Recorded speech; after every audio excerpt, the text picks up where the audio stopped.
اماں کی بات سن کر میں چپ سا ہو گیا تھا۔ اپنے کمرے میں جا کر یہ سوچنے لگا کہ اماں کا فیصلہ ٹھیک ہے۔ میں بھلا دشمن کی بیٹی کے ساتھ رشتہ کیوں بناؤں؟ اچھا ہے وہ ہمارا نام پہ بیٹھا بیٹھا بوڑھا ہو جائے۔ لیکن جب سونے کے لیے آنکھیں بند کی تو پلوشے کا حسین چہرہ چین چرانے لگا۔ اس کے پنکھڑیوں جیسے گلابی ہونٹ، دودیا رنگت، حسین آنکھیں دیکھ کر دل مچلنے لگا۔ اور اب شادی کیا ہوتی ہے یہ بھی سمجھ میں آ گیا تھا۔ دل میں عجیب عجیب سے ارمان اٹھنے لگے تھے، لیکن بار بار خود کو سمجھانے کی کوشش کر رہا تھا کہ یہ سب ٹھیک نہیں ہے۔ وہ دشمن کا بیٹی ہے، ہم بھلا کیوں اسے بیوی کا درجہ دے؟ لیکن دل ماننے کو تیار ہی نہ تھا۔ کہتا تھا تمہارا بیوی ہے ولی محمد، اسے اپنے کمرے میں لے کر آؤ۔ بہرحال یہ رات میری جاگ کر گزری تھی۔ صبح روشنی پھیلتے ہی میں بیڈ سے اٹھا اور کھڑکی پر جا کر کھڑا ہو گیا۔ اس وقت پلوشے باغیچے کو پانی دے رہی تھی، ساتھ میں پھولوں پر بیٹھی تتلیاں پکڑ رہی تھی، ہنس رہی تھی۔ کچھ دیر تو میں اسے بڑی محویت سے دیکھنے لگا۔ دل چاہا وقت یہیں تھم جائے، اسے یوں ہی دیکھتا رہوں۔ حسن اور معصومیت کا بہترین امتزاج تھی وہ لڑکی، اپنے آپ میں مگن۔ ابھی وہ تتلیوں کو ہی اپنی مٹھی میں قید کر رہی تھی جب ملازمہ نے اسے آواز دی۔ کہنے لگی پلوشے، خانم بی بی کا حکم ہے کہ کچن میں جا کر ناشتہ بناؤ۔ یہ سن کر پلوشے کا مسکراتا چہرہ اداس ہوا۔ کہنے لگی آ رہا ہے، کچھ دیر تو ہم کو اپنی مرضی سے بھی وقت گزارنے دیا کرو۔ اس نے ملازمہ کو غصے سے کہا۔ ملازمہ کہنے لگی خون بہا میں آئی لڑکی زر خرید غلام سے بدتر زندگی گزارتی ہے۔ تم تو خوش نصیب ہے اس حویلی میں آیا ہے۔ پلوشے نے کمر پہ ہاتھ رکھا، اس ملازمہ کے پاس جا کر کھڑی ہو گئی۔ کہنے لگی ہاجرہ بی بی، پنجرہ اگر سونے کا بھی ہو تو ہوتا پنجرہ ہی ہے، اور ہمارے لیے یہ حویلی ایک قید خانہ ہے جہاں ہم سانس بھی خانم بی بی کی مرضی سے لیتا ہے۔ یہ اچھا قانون ہے یہاں کا، قتل باپ بھائی کرے اور سزا بہن بیٹی کاٹے۔ یہ کہہ کر وہ حویلی کے اندر چلی گئی، اور میں اس کی بات سن کر کچھ چپ سا ہو گیا۔ اس کی بات ایک حد تک ٹھیک تھی۔ کچھ دیر بعد جب میں ناشتے کے لیے نیچے گیا تو وہ سب کا ناشتہ اکیلی بنا رہی تھی۔ سب ٹیبل پر بیٹھ کے ناشتہ کر رہے تھے اور وہ ایک ایک کے سامنے اس کی فرمائش کا ناشتہ رکھ رہی تھی۔ میں اپنی ماں کے برابر میں بیٹھا تھا۔ مجھ سے پوچھنے لگی چھوٹے صاحب ناشتہ کیا کرو گے؟ اس کی بات سن کے مجھے حیرت ہوئی۔ وہ مجھ سے یوں بات کر رہی تھی جیسے کوئی ملازمہ اپنے مالک سے بات کرتی ہے۔ مجھے لگا میرے گلے میں گرہیں پڑ گئی ہوں۔ میں نے کہا بس ایک کپ چائے۔ یہ سن کر اماں کہنے لگی ولی محمد چائے کیوں؟ ناشتہ کیوں نہیں کرے گا؟ میں نے کہا اماں بھوک نہیں ہے۔ میں نے گھونٹ گھونٹ چائے پی۔ اس وقت تمام ملازمین بھی ناشتہ کر رہے تھے، بس ایک وہ تھی جو کسی غلام کی طرح ڈائننگ ٹیبل کے پاس کھڑی تھی۔ میری نظریں اسی پر تھیں۔ جب سب ناشتہ کر کے اٹھ کر چلے گئے تو اماں نے پلوشے سے کہا بس 5 منٹ ہیں تمہارے پاس، جلدی سے ناشتہ کرو اور پھر ولی محمد کے کمرے کی صفائی سب سے پہلے کرو، پھر میں تمہیں بتاتی ہوں کیا کرنا ہے۔ وہ اس بات میں سر ہلاتی ہوئی ڈائننگ ٹیبل پر سے برتن اٹھانے لگی۔ میں اسے ہی دیکھ رہا تھا۔ 2 منٹ میں وہ ٹیبل سے سب کچھ اٹھا کر ٹیبل صاف کر چکی تھی۔ اس کے بعد وہ کچن میں چلی گئی۔ میں نہ چاہتے ہوئے بھی کچن میں گیا تو وہ رات کی باسی روٹی اچار کے ساتھ کھا رہی تھی۔ کھا کیا رہی تھی؟ بس اپنے اندر نگل رہی تھی۔ بار بار کچن میں لگی گھڑی کو دیکھتی۔ باقی ملازمین آرام سے ناشتہ کرنے کے بعد چائے پی رہے تھے، لیکن وہ بہت تیزی سے ناشتہ کر رہی تھی۔ پتہ نہیں کیوں مجھے یہ سب بہت عجیب لگ رہا تھا۔ اتنا برا سلوک تو ہمارے ہاں ملازمین کے ساتھ بھی نہیں کیا جاتا تھا۔ میں اپنے کمرے میں چلا گیا۔ پہلی بار پلوشے کے بارے میں سوچنے لگا۔ کیا زندگی تھی اس کی؟ کہنے کو وہ میری بیوی تھی، اس گھر کی عزت، لیکن ایک غلام سے بدتر زندگی گزار رہی تھی۔ کچھ دیر بعد وہ میرے کمرے میں آ گئی۔ مجھے کمرے میں لیٹا دیکھ کر کہنے لگی چھوٹے صاحب آپ کمرے سے باہر جاؤ، ہم کو کمرے کی صفائی کرنا ہے۔ پرانے میلے کچیلے کپڑوں میں بھی وہ بڑی خوبصورت لگ رہی تھی۔ اس وقت کافی عجلت میں تھی۔ میں اٹھ کے بیٹھ گیا میں نے کہا ہم کو آج کہیں نہیں جانا، تم اپنے کام سے کام رکھو۔ اس نے کندھے اچکائے اور بیڈ کی چادر جھاڑ کر بچھانے لگی، پھر کمرے کی صفائی کرنے لگی۔ میں بار بار اسے ہی دیکھے جا رہا تھا۔ میں وہیں صوفے پر بیٹھ گیا۔ ایک دو بار اس نے مجھے گھور کر دیکھا، شاید میرا ٹک ٹکی باندھ کر اسے دیکھنا اچھا نہیں لگ رہا تھا۔ کمرے کی صفائی کے بعد وہ کمرے سے باہر جانے لگی۔ میں نے کہا پلوشے، یہ الماری بھی ٹھیک کر دو۔ میری بات سن کر اس نے الماری کھولی جو پہلے سے ہی سیٹ تھی۔ کہنے لگی سب کچھ تو ٹھیک ہے۔ پتہ نہیں کیوں میں چاہتا تھا کہ وہ کمرے میں ہی رہے اور میں اسے دیکھتا رہوں۔ اسے تو سجنے سنورنے کی بھی ضرورت نہیں تھی، قدرتی حسن بہت تھا۔ اس کی آنکھیں، اس کے گلابی ہونٹ، اس کا رنگ، پتہ نہیں کیوں مجھے پاگل کر رہا تھا، بہکا رہا تھا۔ پھر دل کا شور کہ میری بیوی ہے، نکاح کا مطلب سمجھ آنے لگا تھا۔ جی چاہا اسے بازو سے پکڑوں اور سارے فاصلے مٹا دوں، لیکن میں اپنی ماں سے بہت ڈرتا تھا، اس لیے چاہ کر بھی اسے روک نہیں پایا۔ رات کو کھانے کے وقت وہ سب کو کھانا دے رہی تھی۔ اسد بھی اس وقت موجود تھا۔ کھانا دینے کے بعد وہ ایک کونے میں کھڑی ہو گئی تاکہ اگر کسی کو تازہ روٹی یا کچھ بھی چاہیے تو وہ مانگے اور وہ سب کو مہیا کرتی رہے، کسی غلام کی طرح۔ اسد نے جب اسے کونے میں کھڑے دیکھا تو کہنے لگا پلوشے، تم یہاں کیوں کھڑا ہے؟ آؤ نا ہمارے ساتھ بیٹھ کے کھانا کھاؤ۔ اماں کہنے لگی نہیں، یہ نہیں کھائے گا کھانا، ہمارے ساتھ نہیں کھائے گا، اس کا اتنا اوقات نہیں ہے، خون بہا میں آیا ہے یہ یہاں صرف ہمارا کنیز بن کے رہے گا۔ اسد کہنے لگا چاچی تم ٹھیک نہیں کر رہا، وہ آپ کا بہو ہے، ولی محمد کا بیوی ہے۔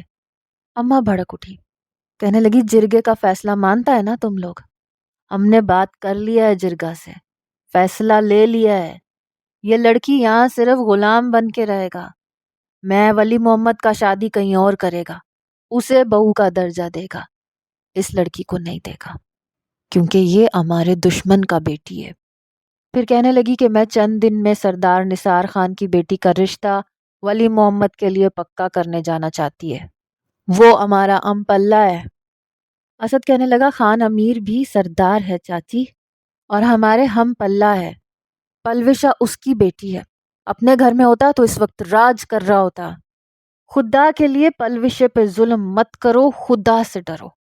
اسد کی بات سن کر اماں کہنے لگی تم کو اس لڑکی سے اتنا ہمدردی کیوں ہے اسد خان؟ پہلے تو ام کو یہ بتاؤ۔ اسد کہنے لگا بات انسانیت کا ہو رہا ہے، جو تم اس کے ساتھ کر رہا ہے وہ ٹھیک نہیں کر رہا، اللہ سے ڈرو۔ پچھلے 4 سال میں تم اس کو سانس اپنی مرضی سے نہیں لینے دیتا۔ اماں کہنے لگی جب اس کے باپ کو ہمارے شوہر کو مارتے ہوئے اللہ کا خوف نہیں آیا تو ہم کیوں خوف کھائیں؟ سب وہاں سے اٹھ کر چلے گئے۔ اس دن پلوشے بھی خاموش تھی، چپ چاپ کچن میں چلی گئی۔ اماں کہنے لگی ولی وہی کرے گا جو ہم کہے گا، کسی کو ہمارا معاملات میں بولنے کی ضرورت نہیں ہے۔ اسد بھی غصے سے اٹھ کر چلا گیا، میں بھی خاموش تھا، چپ چاپ اپنے کمرے میں آ گیا۔ اپنے باپ کی زمینوں پر اب مجھے خود ہی کام کروانا تھا، کیونکہ اماں کہہ رہی تھیں کہ تم اپنے باپ کی زمینوں کی خود دیکھ بھال کرو، سب کچھ اپنے تایا کے ہاتھ میں نہ چھوڑو۔ دوپہر کو جب پلوشے میرے کمرے میں صفائی کرنے آئی تو اس کا چہرہ گلابی سا تھا اور آنکھیں سوجی سوجی سی لگ رہی تھیں، بالکل چپ تھی۔ میں اس وقت واش روم میں نہا رہا تھا۔ جیسے ہی کمرے میں آیا تو وہ جھاڑو لگا رہی تھی۔ میں تولیے سے اپنے سر کو صاف کرتا ہوا اسے ہی دیکھ رہا تھا۔ وہ اچانک سے جھاڑو لگاتے ہوئے جب بیڈ کے قریب آئی تو وہیں بیٹھ کر اپنا سر پکڑ کر بیٹھ گئی۔ میں اس کے پاس آ گیا۔ میں کہنے لگا کہ کیا ہوا ہے تمہیں؟ کچھ دیر تو وہ سر پکڑے بیٹھی رہی، پھر کہنے لگی ہم کو بہت چکر آ رہا ہے۔ میں نے جب اس کا ہاتھ پکڑا تو بخار سے تپ رہا تھا۔ میں نے کہا تمہیں تو بخار ہے؟ کہنے لگی کون سا نیا بات ہے؟ اس نے اپنا ہاتھ میرے ہاتھ سے چھڑوایا، کہنے لگی میں دوائی کھا کر آتا ہے پھر صفائی کرے گا۔ میں نے اس کا ہاتھ پکڑا اور اسے بیڈ پہ بٹھا دیا، سائڈ ٹیبل سے پیناڈول کی گولی نکالی، گلاس میں پانی ڈال کر اس کو دیا۔ میں نے کہا اس دوائی کو کھاؤ۔ پلوشے نے دوائی کھا کر پانی پیا اور پھر سے جھاڑو پکڑنے لگی۔ میں نے اس کے ہاتھ سے جھاڑو پکڑا اور دور پھینک دیا۔ میں نے کہا ملازمین مر نہیں گیا، پہلی بار میں نے غصے سے کہا تھا، پھر ملازمہ کو آواز دینے لگا۔ کچھ ہی دیر میں ملازمہ کمرے میں آ گئی۔ میں کہنے لگا اس کی طبیعت ٹھیک نہیں ہے، یہ آج کوئی کام نہیں کرے گی۔ ملازمہ اس کا ہاتھ پکڑ کر اس کو کوارٹر میں لے گئی، لیکن اماں کو اس بات پر بڑا غصہ آیا۔ کہنے لگی یہ ڈرامے باز لڑکی ہے۔ میں کہنے لگا اماں میں نے خود دیکھا ہے، اسے بخار تھا، وہ کام نہیں کرے گا تو مطلب نہیں کرے گا۔ پہلی بار میری بات سن کر اماں کو غصہ آیا۔ اگلے ہی روز اماں جا کر میرا رشتہ سردار نثار کی بیٹی کے ساتھ پکا کر کے آ گئیں۔ کہنے لگیں پلوش کو بھول جاؤ، ولی ہم تمہارا شادی بہت جلدی کر دے گا۔ میں نے کوئی جواب نہیں دیا۔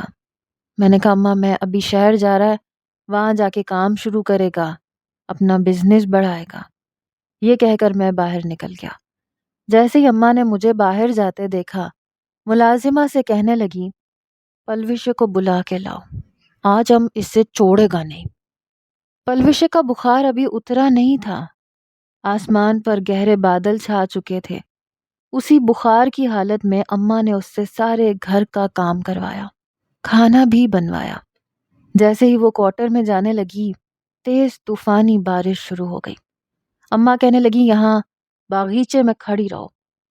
میں گھر سے شہر جانے کے لیے کہہ کر نکلا تھا، لیکن ابھی شہر گیا نہیں تھا، آدھے راستے میں تھا جب اسد کا مجھے فون آیا۔ اس وقت رات کا وقت تھا، رات کے 10 بج رہے تھے۔ 2.5 گھنٹے کا سفر میں طے کر چکا تھا۔ میں نے اس کا فون اٹھایا۔ کہنے لگا تمہارا رشتہ تو چچی نے ویسے بھی اپنی مرضی سے طے کر دیا ہے۔ پلوش کو نہ تم بیوی کا درجہ دینا چاہتے ہو، نہ چچی دینے دیں گی۔ ایسا کرو ولی، پلوش کو طلاق دے دو۔ اسد کی بات سن کر میری گاڑی کو ایک دم بریک لگی۔ گاڑی ٹائر کی چڑچڑاہٹ سے ایک دم رکی۔ میں نے کہا میں کیوں طلاق دے گا؟ اسد کہنے لگا اس لیے کہ تم عورت کا غلام ہے، اپنی ماں کا غلام ہے، ورنہ مرد بن کر اپنی بیوی کو بیوی بنا کے رکھتا۔ تو تم پھر پلوش کو چھوڑ دو ولی، کیونکہ تم خانم بی بی کے سامنے بول نہیں سکتا۔ میں بہت غصے میں تھا۔ میں نے کہا ہم غیرت مند ہے، پٹھان اپنی غیرت کو نہیں چھوڑتا۔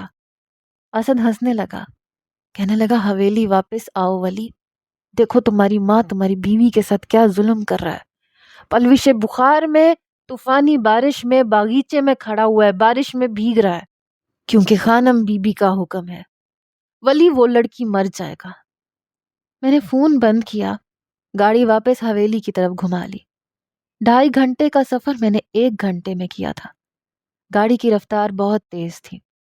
حویلی کے گیٹ پر میں نے ہارن بجایا تو تب تک 12 بج چکے تھے۔ جب میں اندر داخل ہوا، وہ اکیلی باغیچے میں کھڑی تھر تھر کانپ رہی تھی، تیز طوفانی بارش میں کھڑی تھی۔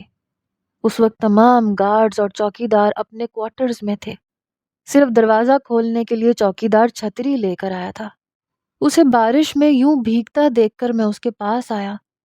وہ بری طرح سے کپ کپا رہی تھی۔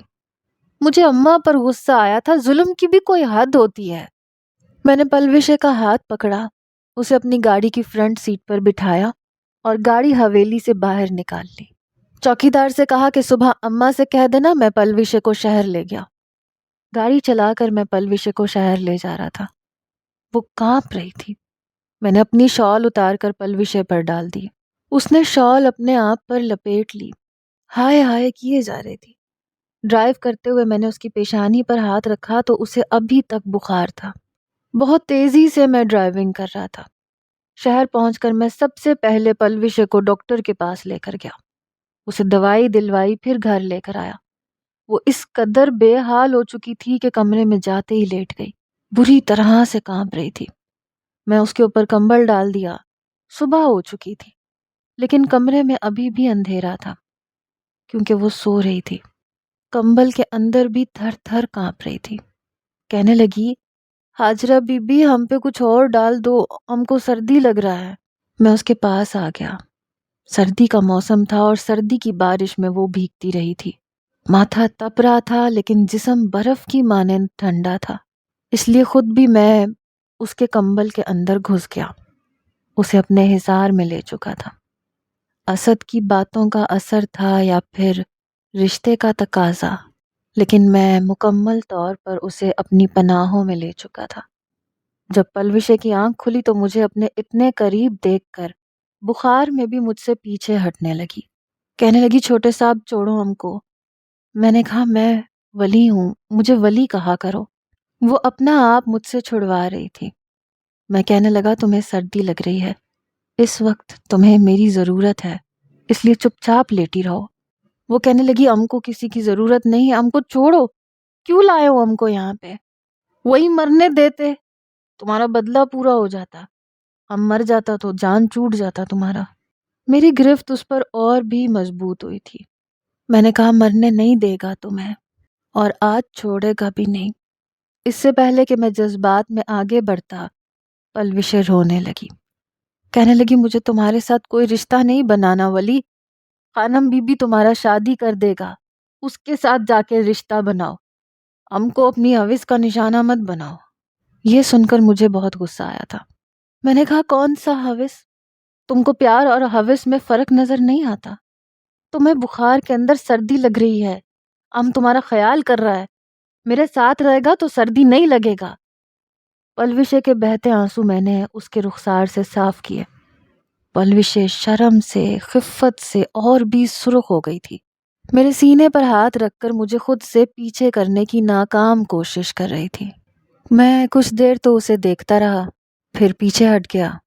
میں کہنے لگا دوبارہ ٹھنڈ لگے تو ہم کو بتا دینا۔ یہ کہہ کر میں بیڈ سے اٹھ کر کمرے سے باہر چلا گیا۔ پلوشے کو مجھ پر جی بھر کر غصہ آیا تھا۔ بخار میں نہ ہوتی تو مجھے مزہ ضرور چکھاتی۔ کچھ ہی دیر میں وہ سو چکی تھی۔ شام کو اس کی آنکھ کھلی، تب تک بخار کی حدت بھی کم ہو چکی تھی۔ ایک ملازمہ نے اس کے سامنے دودھ کا گلاس اور ناشتہ رکھا۔ ناشتہ کرنے کے بعد اس نے میڈیسن کھائی۔ جیسے ہی بخار اترا، پلوشے کمرے سے باہر آئی۔ میں لاؤنج میں بیٹھا چائے پی رہا تھا، ساتھ ہی فون پر بات بھی کر رہا تھا۔ کہنے لگا اماں پلوشے کو ہم خود اپنے ساتھ لایا ہے، کیونکہ یہاں ہمارا خیال رکھنے کے لیے بھی تو کسی کو ہونا چاہیے۔ اماں کہنے لگی کہ کیا ملازمین مر گئے تھے؟ میں نے کہا وہ بخار میں تھی، آپ نے اس کا خیال نہیں رکھا، اسے سزا کے طور پہ بارش میں کڑا رکھا۔ ہم اس کو یہاں لایا کیونکہ اگر وہ بارش میں بھیگتا تو مر جاتا۔ ہم دشمن کی بیٹی کو اتنا آسان موت نہیں دینا چاہتا۔ پلوشے سیڑھیوں کا زینہ اتر رہی تھی۔ میری بات سن کر مجھ پر افسوس ہی کر سکتی تھی۔ جیسے ہی وہ نیچے آئی میں نے فون بند کر دیا۔ میں نے کہا اب تمہاری طبیعت کیسا ہے؟ سردی تو نہیں لگ رہا ابھی؟ یہ کہتے ہوئے میں مسکرانے لگا، ساتھ میں چائے کا گھونٹ بھرنے لگا۔ وہ میرے سامنے آ کر کھڑی ہو گئی۔ کہنے لگی ہم کو حویلی بھیجو۔ میں کہنے لگا کیوں بھیجوں؟ کہنے لگی ہم کو یہاں نہیں رہنا۔ میں نے کہا رہنا تو پڑے گا۔ کہنے لگی ہم تمہارا امی کا ظلم سہ لے گا وہ ہم کو آسان لگتا ہے، لیکن جو تم ہمارے ساتھ یہاں کرے گا وہ ہم کو نہیں سہنا۔ میں کہنے لگا ہم اپنی بیوی کو اپنے پاس رکھنا چاہتا ہے، تم ہمارا بیوی ہے۔ پلوشے کہنے لگی نہیں ہے ہم تمہارا بیوی، ہم خون بہا میں آیا ہوا بے مول لڑکی ہے، ہم نہیں جانتا تم ہم کو یہاں کیوں لایا۔ میں نے غور سے اسے دیکھا، پھر کہنے لگا بتاؤ ہم تم کو یہاں کیوں لایا؟ کہنے لگی اپنا دل بہلانے کے لیے لایا۔ یہ سن کے میں ہنسنے لگا۔ کہنے لگا تم تو کافی سمجھدار ہے، ہم تو سمجھا تھا کہ یہ بات ہم کو خود بتانا پڑے گا تمہیں۔ اچھا ہے تم خود سمجھ گیا۔ یہ کہہ کر میں نے خالی کپ سامنے شیشے کی ٹیبل پر رکھا اور گاڑی کی چابی اٹھا کر باہر نکل گیا۔ پلوشے کہنے لگی جب جی چاہے، جس کا جی چاہے مجھے بہلانے کے لیے استعمال کر لے۔ تمہاری ماں مجھے سانس بھی اپنی مرضی سے نہیں لینے دیتی، اور اب تم مجھ سے اپنا دل بہلانے کے موڈ میں ہو، تو بیوی کسی اور کو بنانا چاہتے ہو، عزت کسی اور کو دینا چاہتے ہو، تو میں کیا ہوں؟ اسے اپنا آپ بے معنی لگنے لگا تھا۔ پلوشے کی آنکھوں سے آنسو بہنے لگے۔ ملازمہ کہنے لگی بی بی صاحب کھانے میں کیا بنانا ہے؟ اس نے ملازموں کو دیکھا، کہنے لگی ہم بھی تمہاری طرح غلام ہیں، مالک نہیں ہے، اس لیے جو تمہارے مالک کو پسند ہے بنا لو۔ وہ ملازمہ اس کی شکل دیکھنے لگی۔ پلوشے واپس کمرے میں آ گئی، آ کر دوبارہ لیٹ گئی۔ میں شام کو آیا، میرے ہاتھ میں شاپنگ بیگ تھا، میں نے وہ پلوشے کے سامنے رکھ دیا۔ میں کہنے لگا اس میں تمہارے کپڑے ہیں، اسے پہن لینا۔ جب اس نے شاپنگ بیگ میں دیکھا تو کافی قیمتی اور خوبصورت جوڑے تھے۔ کہنے لگی چھوٹے صاحب ہم اتنی حیثیت نہیں رکھتے، اس کو آپ واپس کر دینا، ہم کو چھوٹا سستا والا جوڑا لا دو۔ میں نے اپنا چہرہ اس کے چہرے کے قریب کیا، کہنے لگا تم کو تو ہم دل بہلانے کے لیے لایا ہے، اس لیے جو ہمارا دل چاہے گا ہم وہ تمہیں پہنائے گا، اور اگر اب تم نے ہم کو چھوٹے صاحب کہا تو پھر جو کچھ ہم تمہارے ساتھ کرے گا پھر شکایت مت کرنا، جاؤ جا کے تیار ہو۔ میں نے اس کی پیشانی پر اپنے ہاتھ کی پشت رکھی اور کہنے لگا اب بخار تو نہیں ہے؟ پلوشے نے کپڑے پہننے سے انکار کر دیا، کہنے لگی ہم کو ہمارا حیثیت میں رہنے دو۔ میں کہنے لگا تم خود کپڑے بدلے گا یا یہ کام بھی ہم کو کرنا پڑے گا؟ یہ سن کر پلوشے فوراً سے کھڑی ہو گئی اور میں ہنسنے لگا، پھر ایک شاپنگ بیگ اس کے سامنے رکھ دیا۔ میں کہنے لگا آج یہ پہن لو۔ پلوشے نے وہی جوڑا پہنا تھا، خوبصورت لگ رہی تھی۔ جب وہ تیار ہو کر نیچے اتری تو ڈائننگ ٹیبل پر کھانا لگ چکا تھا، میں تو اسے دیکھتا رہ گیا۔ کھانا کھانے کے بعد پلوشے وہیں لاؤنج کے صوفے پر بیٹھی رہی۔ میں کہنے لگا چلو اوپر آؤ۔ پلوشے نے نہیں میں سر ہلایا۔ میں نے کہا کیوں نہیں؟ کہنے لگی ہم کو نہیں آنا، ہم کو تم سے ڈر لگتا ہے۔ میں نے اس کا ہاتھ پکڑا اور اسے اوپر لے جانے لگا۔ وہ بار بار اپنا ہاتھ چھڑوا رہی تھی، کہنے لگی ہم کو حویلی بھیجو، لیکن میں کچھ سننے کے موڈ میں نہیں تھا۔ اسے اپنے کمرے میں لایا، دروازہ بند کیا۔ پلوشے بے حد نروس تھی، اسے بیڈ پہ بٹھایا، اس کے سامنے بیٹھ گیا، پھر اس کا ہاتھ پکڑا تو اپنا ہاتھ کھینچنے لگی۔ میں نے کہا کیا بات ہے پلوشے، ہم تم کو اچھا نہیں لگتا کیا؟ ہم بہت برا انسان ہے؟ پلوشے کہنے لگی ہاں تم برا انسان ہے، ہم کو ہمارے گھر سے ہمارے بابا سے الگ کیا، ہم اپنے گھر میں ہوتا تو غلام نہیں ہوتا۔ میں کہنے لگا تمہارے باپ نے ہمارے باپ کا قتل کیا ہے، یہ تم کو نظر نہیں آتا؟ ولی کی بات سن کر وہ کہنے لگی ولی گولی دونوں طرف سے چلا تھا، ہو سکتا ہے میرے باپ کے سینے پہ گولی لگ جاتا، تب کیا تم خود کو قتل کے لیے پیش کرتا؟ یقیناً نہیں کرتا، تمہارا کوئی بہن بھی نہیں ہے۔ ولی کیا خون بہا میں تم خود کو ہمارا زر خرید غلام بناتا؟ کبھی نہیں بناتا۔ جرگہ صرف عورت کو ہی خون بہا میں کیوں بھیج دیتا ہے، کسی مرد کو کیوں غلام بنا کر نہیں بھیجتا؟ یہ قربانی صرف بس عورت کے لیے ہی کیوں لیا جاتا ہے؟ ان 4 سالوں میں خانم بی بی نے ہم پہ ایک بار رحم نہیں کھایا۔ یہ کہتے ہوئے پلوشے کی آنکھوں سے آنسو بہنے لگے۔ تم جانتا ولی ان 4 سالوں میں ہم نے روز اپنے لیے مرنے کی دعا کیا تھا، کیونکہ ہم اپنی مرضی سے سانس بھی نہیں لے سکتا تھا۔ اب تم ہم کو یہاں دل بہلانے کے لیے لایا۔ عزت کبھی نہیں دے گا، عزت اسے دے گا جس کو خانم بی بی تمہارے لیے بیوی بنا کے لائے گا۔ ولی یہ سن کر چپ سا ہو گیا۔ پلوشے کہنے لگی ہم کو بہت شوق تھا ہم تعلیم حاصل کرے، ہم 9ویں جماعت میں پڑھتا تھا، لیکن ہمارا سب کچھ چھڑوا دیا، جینے کا حق بھی چھین لیا، اس لیے ولی محمد صاحب ہم کو ایسے ہی رہنے دو جیسے ہم ہیں۔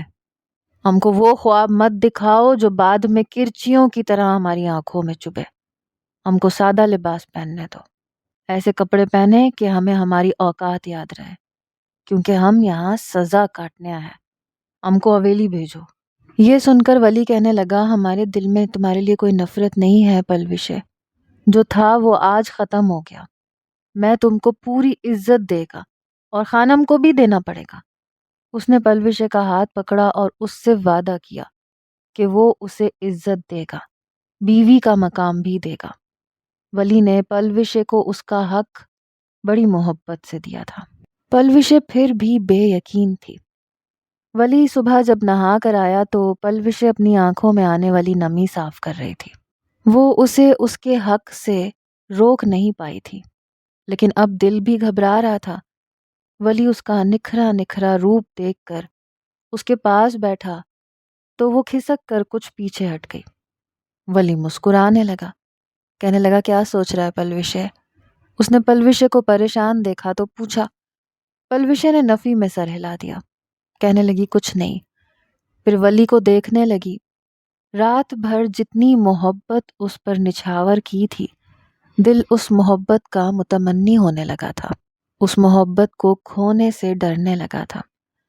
ولی کا ہاتھ پکڑ کر کہنے لگی تم سچ بتاؤ ولی، ہم کو چھوڑے گا تو نہیں؟ پلوشے کی بات سن کر اس نے اس کا ہاتھ پکڑ کر اپنے سینے پر رکھا، کہنے لگا ولی محمد کا وعدہ ہے تم ہمیشہ ولی محمد کے دل پر راج کرے گا۔ دکھائے گا کہ خون بہا میں آنے والی ہر لڑکی ظلم و ستم کا نشانہ نہیں بنتا، بلکہ وہ پوری عزت کا حقدار ہوتا ہے۔ تم سے یہ ایک پٹھان کا وعدہ ہے۔ یہ کہہ کر اس نے پلوشے کی آنکھوں میں دیکھا تھا۔ اس کی آنکھوں کا تو ولی دیوانہ تھا، اور آج ان آنکھوں میں ولی کی محبت کے دیپ جل رہے تھے۔ اس نے پلوشے کو خود سے قریب کیا اور اس کی آنکھوں پر اپنے لب رکھ دیے۔ کہنے لگا تھوڑا وقت لگے گا، لیکن تم کو یقین آ جائے گا کہ ولی محمد اپنی بات کا پکا ہے۔ ولی نے 10 دن میں اسے زمین سے آسمان پر لا کر بٹھا دیا تھا۔ پلوشے کو یقین نہیں آ رہا تھا کہ ولی اسے اتنی محبت اور عزت دے گا۔ پلوشے کے دل سے ہر گلہ دور ہو گیا تھا۔ اب وہ خود سے ولی کے قریب ہو جاتی تھی، محبت کا اظہار بھی کر دیتی تھی۔ کہتی تھی، تم کو پتہ ہے ولی، جب بھی خانم بی بی تمہاری دوسری شادی کا کہتا تھا تو ہمارا دل بہت دکھتا تھا۔ ہم دعا کرتا تھا کہ وہ لڑکی مر جائے تاکہ ولی محمد صرف پلوشے کا رہے۔ پلوشے کی یہ بات ولی محمد کے لیے حیران کن تھی۔ کہنے لگا یہ کب ہوا تھا؟